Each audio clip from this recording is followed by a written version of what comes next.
Praise the Lord. प्रभु का बहुत बहुत धन्यवाद। एक बार फिर से इस भोर के समय में परमेश्वर हम सबों को अपने अनुग्रह से भरकर आज के इस नए दिन के अंदर लेकर पहुंचा है। प्रियो, प्रभु का वचन आज हमारे बीच में उत्पत्ति की पुस्तक 8वां अध्याय उसके 22वें वचन से है। वहां पर इस प्रकार से लिखा हुआ है, प्रियो, जब तक पृथ्वी रहेगी बुआई और कटाई कभी नहीं रुकेगी। आमीन।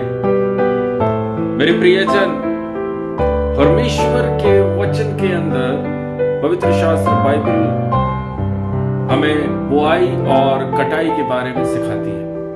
आज इस संसार के अंदर हम स्वयं देखते हैं कि किसान किस प्रकार से एक खेत के अंदर बुआई के काम को करता है और एक समय पर वह फसल को काटने का काम करता है। लेकिन प्रियो, वह पूरी फसल को कभी नहीं खाता। वह पूरे बीज को कभी भी खेत के अंदर नहीं बोता। उसमें से एक अंश बीज को बचाकर रख लेता है ताकि अगले साल नेक्स्ट ईयर वह वापस से बीजों को बो सके।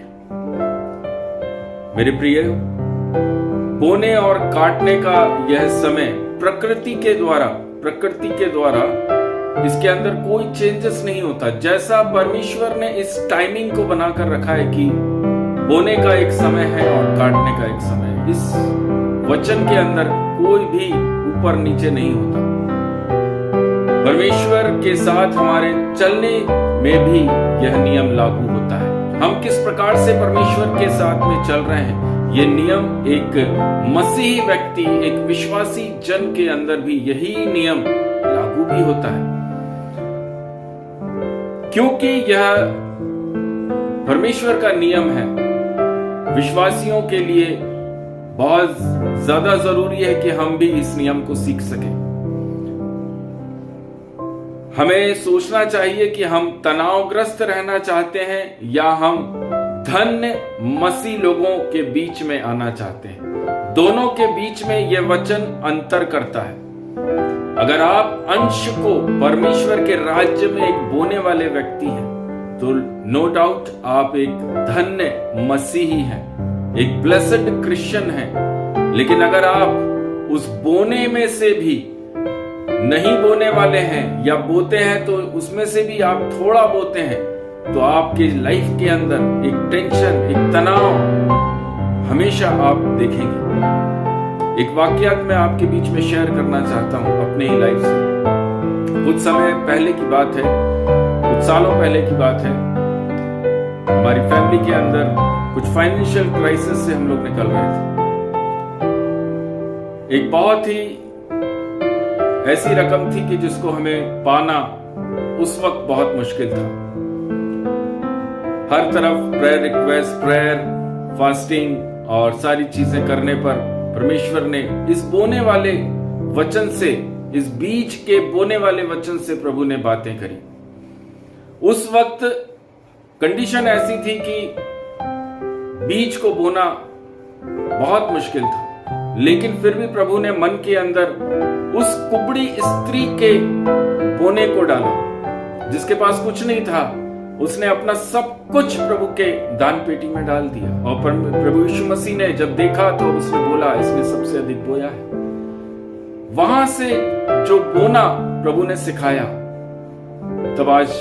तब उसके बाद में प्रभु ने कुछ लोगों के मन के अंदर बातों को डाला और मुझे बोलते हुए कोई भी अफसोस नहीं होता कि हमारी जरूरत से 80 गुना ज्यादा हमारे पास में परमेश्वर ने व्यवस्थाओं को करके दिया।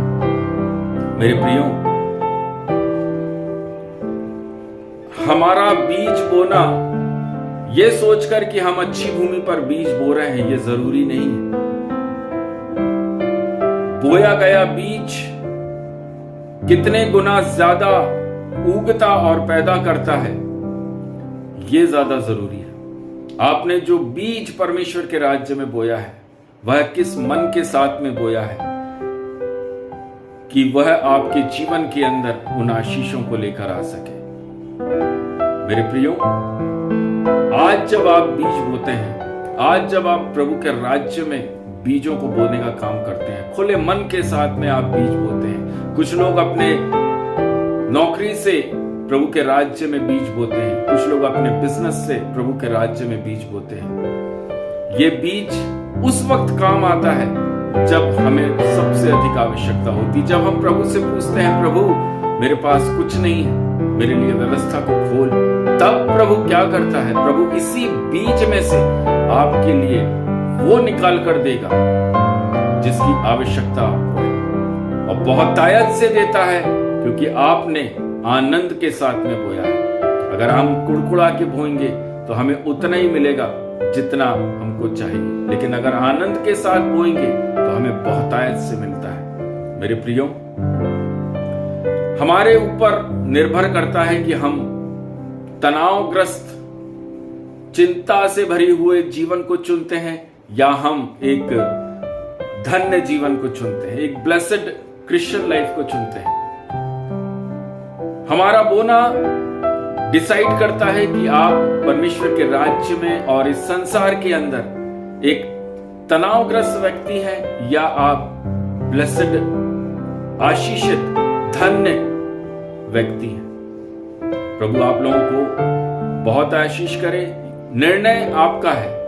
आप जैसा प्रभु के साथ चलेंगे, प्रभु वैसा आपके जीवन के अंदर कार्य करेगा। स्वर्गीय पिता परमेश्वर, दुआ मांगते राजा, आज इस भोर के समय राजा यीशु, इस छोटे से संदेश के माध्यम से राजा आप सबके जीवन के अंदर प्रभु जी बहुतायत से कार्य करने पाए। आज का ये वचन राजा इन सबके जीवन के अंदर वो बोना इनको सिखा सके राजा, वो प्लांटिंग और वो हार्वेस्टिंग खुदावन यीशु मसीह के राज्य में करना बहुत बहुत बहुत आशीषों भरा काम है।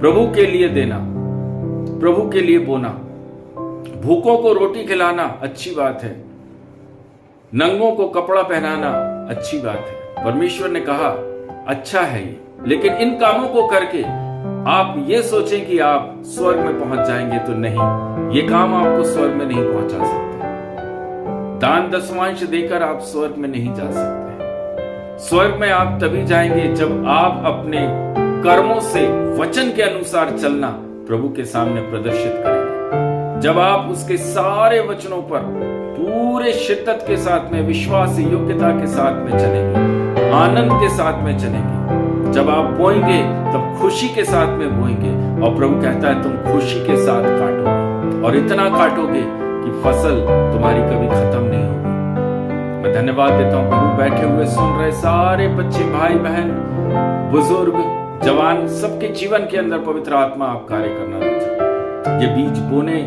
का आदत हम सबके अंदर आ सके, बिना कुड़कुड़ाए, बिना कोई भी मन में शंका रखे हुए आपको देने वाले बन सके, आपको देने वाले बन सके राजा। उद्धारकर्ता प्रभु यीशु मसीह के नाम से प्रार्थना को मांगते हैं, आमेन।